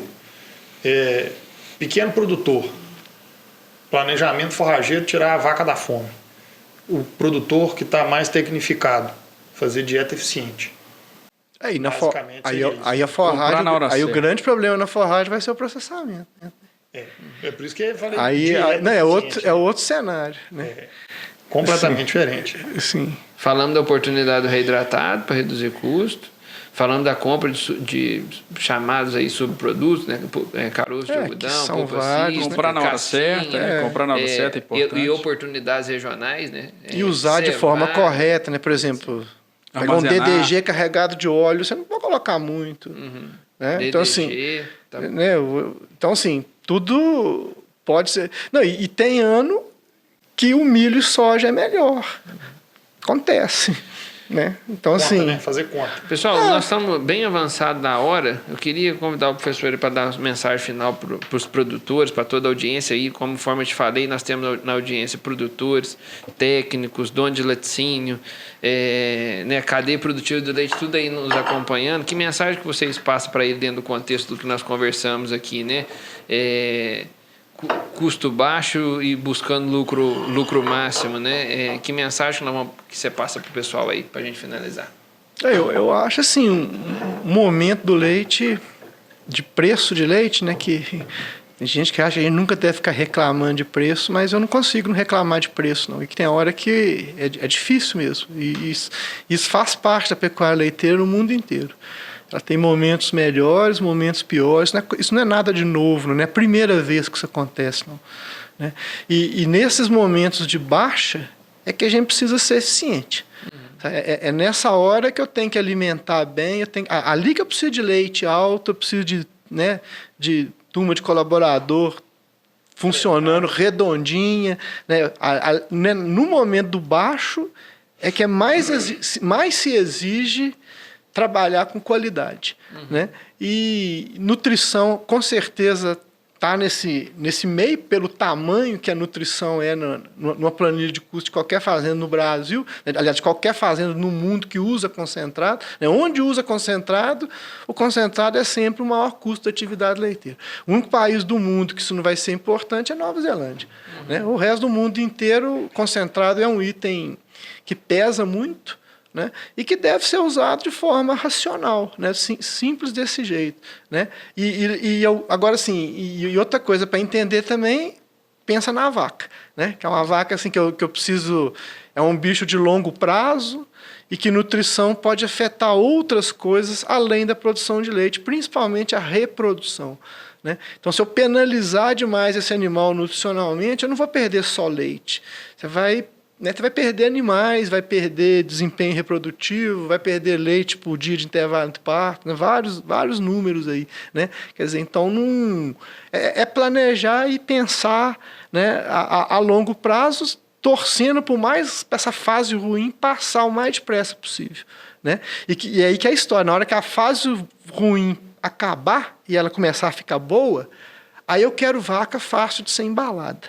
Né? Se eu deixar minha vaca cair demais, na hora que o preço do leite voltar, ela vai demorar 6 meses a 1 ano para dar leite de novo, se é que ela vai dar leite de novo. Então, o impacto lá para frente pode ser pior ainda. Né? Então, a gente pode dar uma judiada, pode dar uma cortada ali, mas não corta demais, não, porque a longo prazo pode não ser bom. Né? E se for fazer cortes assim, pensando em fluxo de caixa, em gasto no mês, às vezes cogitar de fazer em categorias animais que vão ser menos sensíveis a isso, que vão impactar menos na renda bruta do sistema. Um exemplo, por exemplo, no gado jovem. Né? Às vezes dá para você judiar, às vezes atrasa a idade ao primeiro parto, né? Aí na hora que eu tirar a comida das novilhas, o ganho de peso cair, você não cobre na mesma idade, no mesmo peso, não. Né? Aí você vai inchar o tamanho da recria, você vai aumentar o custo da recria, mas pelo menos você não perdeu o fluxo de caixa do leite das vacas. Né? Ou se não, por exemplo, né, faz uma estratégia não adequada, sabendo que não é boa num lote de vaca de menos leite e mantém as vacas de mais leite no esquema normal. Né? Você assim, sempre pensando assim, que você já vai ter renda baixa, porque o preço do leite está baixo. Né? Se cair o volume, aí é volume baixo com preço baixo, né? Como diz, é pior ainda. E o custo, outro conceito básico, né? É por litro. O custo não é por vaca. Né? Então, eu quero aquela vaca que gasta muito e dá muito. É um dividido pelo... Divide é o que gastou dividido pelo leite que ela deu. Né? Então, aquela baratinha que não dá nada, não fica achando que ela é barata, não, que ela não é barata, não. Ela é a mais cara que você pode ter na fazenda. Ela é a menos lucrativa, né, que vai ter na fazenda. Eu quero a renda bruta menos o custo da comida. Certo? Isso nunca é maior numa vaca de baixo leite do que é numa vaca de mais leite, independente do que é leite baixo ou leite alto. Né? Você tem que pensar dentro da fazenda. Naquela fazenda eu tenho... Né, metade do gado é leite alto, metade é leite baixo, vamos falar assim. Né? Toda vez que eu aumentar o leite esse lote, né, dos 2 lotes em média, normalmente você vai tender a ganhar mais. Né? Então, pensar mais a longo prazo e ter as estratégias nutricionais planejadas pensando... Né? Acho que assim, acho que tem que ter eficiência sempre. Não é só quando o preço do leite está baixo. Né? Porque eu costumo falar assim, leite é negócio de centavo.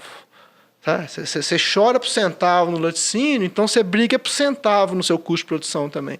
Né? Então, qualquer centavinho que abaixar, acaba que é significativo.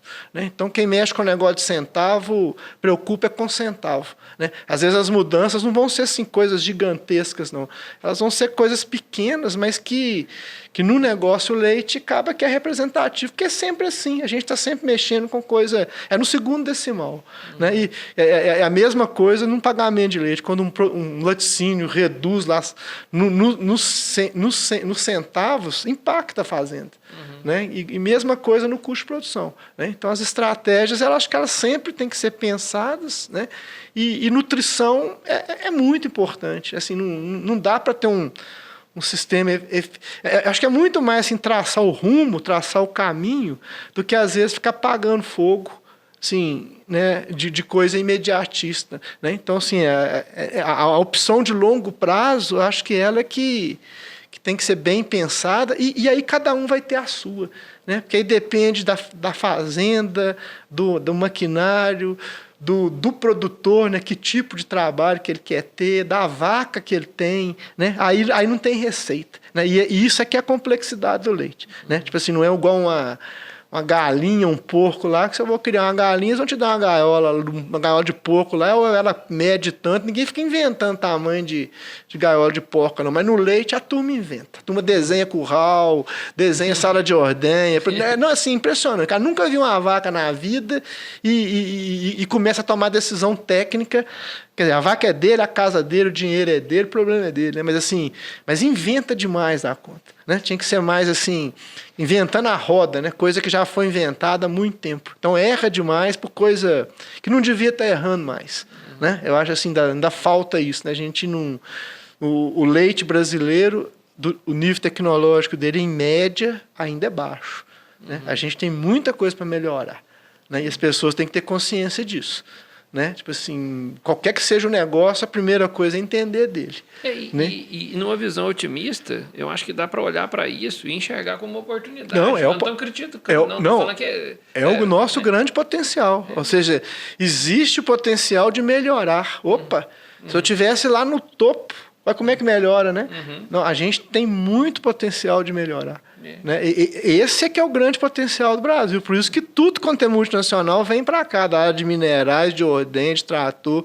Porque assim, todo mundo vê o Brasil como um mercado do futuro. Né? Tipo assim, se o Brasil cresceu tanto que ele tem o potencial de crescer, o resto do mundo tem lugar de crescer mais, não? Né? Como é que você vai aumentar leite na Europa? Como é que você vai aumentar leite na Nova Zelândia? Terra caríssima, né? Tudo já lotado. Né? Então a gente tem área, a gente tem gente que gosta disso. Né? Esse é outro potencial do Brasil que eu não falei. Gente jovem que gosta de vaca. Tem uma meninada que gosta de vaca nessa terra aqui, que é um negócio interessante, mas lota tudo, lota custo, lota congresso, lota treinamento, lota tudo. Né? Lá fora, filho de produtor, você faz nas escolas de zootecnia, nem aluno está tendo direito. Né? Então a gente ainda tem muita gente, esse tal de agronegócio é atraente. Tem gente jovem que agrepop, tudo pegou. E é bom, porque aí a gente tem menino bom, a gente tem gente boa. É cheio de brasileiro virando professor nas universidades americanas, várias. Mas na Universidade da Flórida, você fala português, Eduardo Santos, Ebel. Toda universidade americana tem professor brasileiro hoje em dia. Né? Assim, simplesmente por probabilidade. A gente gera muita gente mesmo, e tem bom, tem ruim, tem mais ou menos, mas é como a gente atrai. Né? Então, isso é um potencial danado. Né? A gente tem gente que quer mexer com isso, que gosta disso, que essa tal dessa vaca ainda atrai muita gente no Brasil. Tomara que isso continue por muitas gerações. Isso. Esse é um grande potencial nosso. Fui levar minha menina, tem 2 anos, para poder ir num parque do dinossauro. Ela foi pedindo para parar para ver vaca do lado do outro da rodovia até chegar lá. A sua menina não tem outro caminho para ela, não, meu filho. Eu fiz uma foto dela esse final de semana que vai para as revistas, vai para as redes sociais. É uma fanática por causa de vaca. Mas, professor, eu queria te agradecer muito por dividir o conhecimento seu com a gente. Chamar a atenção para as pessoas que nos ouviu, né? Que nós falamos aqui, né? O professor conhece de bovinocultura leiteira em alto nível. Confinamentos tecnificados no Brasil e fora do Brasil e no mundo, participou em altíssimo nível da nutrição, né? Até tem dedo seu até no NRC, né, professor? Cita trabalho nosso lá. Então, assim, NRC, para quem não sabe, é a Bíblia de Nutrição do mundo aí. Então, assim, tem muito conhecimento, infelizmente o tempo foi pouco, né, para expressar tanto conhecimento. E aquelas pessoas, né, que são pequenos produtores, a gente pede assim, não nos entenda mal, nós estamos falando de oportunidade de melhoria, né? Existe um mundo aqui tecnificado que pode, aos poucos, você se estruturando, pensando que tem espaço para crescimento. Olha isso por um lado otimista, né?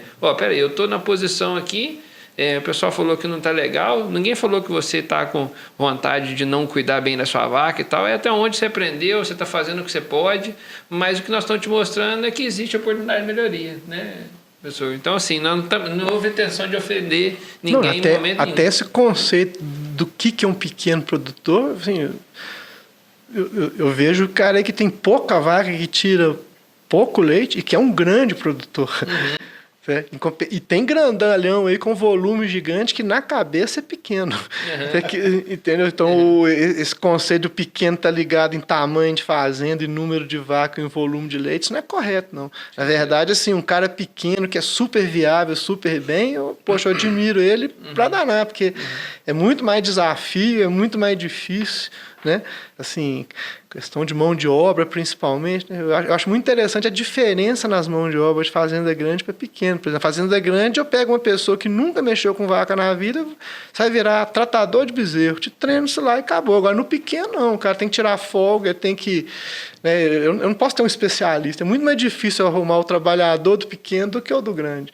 Né? Do pequeno, o cara tem que tirar a leite, ele tem que fazer trato, ele tem que rapar curral, ele tem que tirar a folga do retireiro no final de semana. Você chegar lá e fala, meu serviço é esse, eu só faço isso, aí você não serve. Né? Enquanto que no grande, não. Assim, tem muito mais, né? Oferece mais para o trabalhador, eu posso ter um cara especializado, o desafio é diferente. Sim. Né? Então, assim, o pequeno tem que trabalhar, né, pé no chão mesmo, errar menos, né?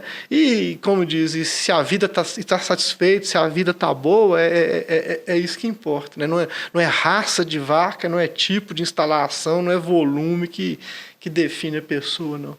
Né? Quer dizer, assim, buscar inovação dentro do possível, né? E aquela história, né? Cada um tem sua meta, cada um tem sua vida, né? Quer dizer, não tem uma receita que serve para todo mundo. Né? Às vezes a pessoa quer dar receita, se não for assim, não funciona. Né? Eu vou dar um exemplo, assim, leite a pasto. Se não for a pasto, você não é bem assim. Né? Existem várias opções de produção e isso aqui é a complexidade do leite. O leite é complexo por causa disso, que não tem um jeito só que dá certo. Né? Se eu tivesse uma forma só, era muito mais fácil. Né? Faz desse jeito, ponto final, acabou, não discute, não. Né? Então, nos outros animais, nas outras proteínas animais, avicultura, suinocultura, acho que a coisa é muito mais padronizada do que é em pecuária leiteira. Né? Então, exige cabeça mesmo, quebrar a cabeça e não ter um jeito só que funciona, não. né? Tem várias coisas que podem dar certo e dar errado também, né? Tipo assim, não tem a receita mágica, vamos falar assim. Né? Você quer comentar, os meninos, para finalizar, Samuel? Primeira coisa precisou, tem assistência técnica. Assim como o professor falou, nós temos muita gente muito boa aí trabalhando no campo. Então, está querendo melhorar, está precisando de alguém para ajudar a fazer essas contas, fazer esse planejamento forrageiro, fazer uma dieta eficiente, procura assistência técnica. Isso vai te ajudar realmente a não andar sozinho e conseguir conquistar esses números melhores e conseguir melhor qualidade de vida, melhor rentabilidade na sua atividade. O meu recado era esse e agradecer ao professor aí. Eu agradecer a todo mundo, meus companheiros, né? Companheiros não, que essa palavra não é muito boa de ser usada, meus amigos. E, professor, aprendi muito com você hoje. Obrigado pela parceria, pela participação aqui. Foi muito bom. Acho que o recado foi dado. Eu não quero estender mais, porque o tempo já está... Nós já estamos com quase 2 horas de programa aí, né? Pessoal, mais uma vez, então, agradecendo aí a sua participação. Agradecer aí, pessoal, nossa audiência que seguiu com a gente até o final aqui. E já deixar aberto o convite para uma próxima participação, que aí sobra conhecimento, dá para a gente poder adotar muitos temas. Literalmente professor da bovinocultura leiteira. Bom, e aí a gente sempre finaliza com um brinde aqui. Saúde.